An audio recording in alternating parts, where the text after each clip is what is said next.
ராக்கெட்டுகளை உருவாக்கும் மனிதர்களை உருவாக்கியவர் அப்துல் கலாம் என இஸ்ரோ தலைவர் சோம்நாத் பெருமிதம் தெரிவித்துள்ளார்.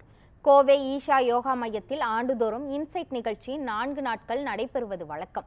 அதன்படி இந்த ஆண்டு 13வது இன்சைட் நிகழ்ச்சி ஈஷாவில் தொடங்கியுள்ளது.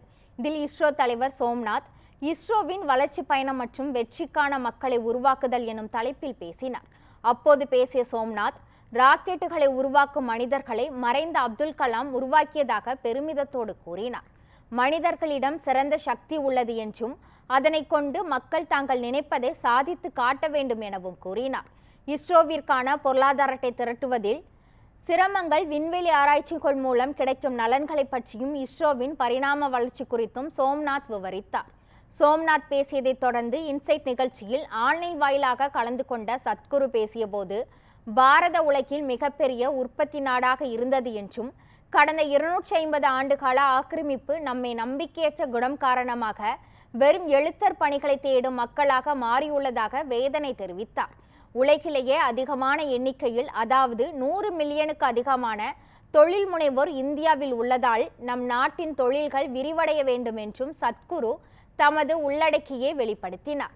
இந்தியா முன்னேற்ற பாதையில் செல்ல அனைவரும் ஒன்றிணைந்து பாடுபட வேண்டும் என அறிவுறுத்திய சத்குரு, இந்த ஆண்டின் இன்சைட் நிகழ்ச்சியில் 15க்கும் மேற்பட்ட நாடுகளிலிருந்து 200க்கும் மேற்பட்ட தொழில் முனைவோர் பங்கேற்று உள்ளதாக தெரிவித்தார்.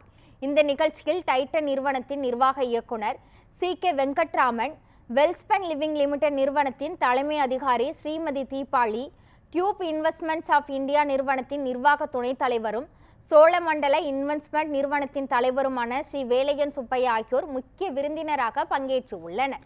இந்த நுண்ணறிவு நிகழ்ச்சியில் 20க்கும் மேற்பட்ட தொழில்துறை வல்லுநர்கள், தொழில் விரிவாக்கம், சாதனை படைத்த வணிக தலைவர்களின் அணுகுமுறைகள் குறித்த ஆய்வுகள், வெற்றி பெறுவதற்கான முக்கிய கூறுகள் குறித்து கலந்துரையாடினர். இதற்கு முந்தைய ஆண்டு இன்சைட் நிகழ்ச்சியில் ரத்தன் டாடா, இன்ஃபோசிஸ் நாராயணமூர்த்தி, பயோகான் கிரண், மசும்தார், GM ராவ், KV காமத், அருந்ததி பட்டாச்சார்யா, ஓலா பவேஸ் அகர்வால் உள்ளிட்ட முக்கிய வணிக தலைவர்கள் கலந்து கொண்டனர் என்பது குறிப்பிடத்தக்கது.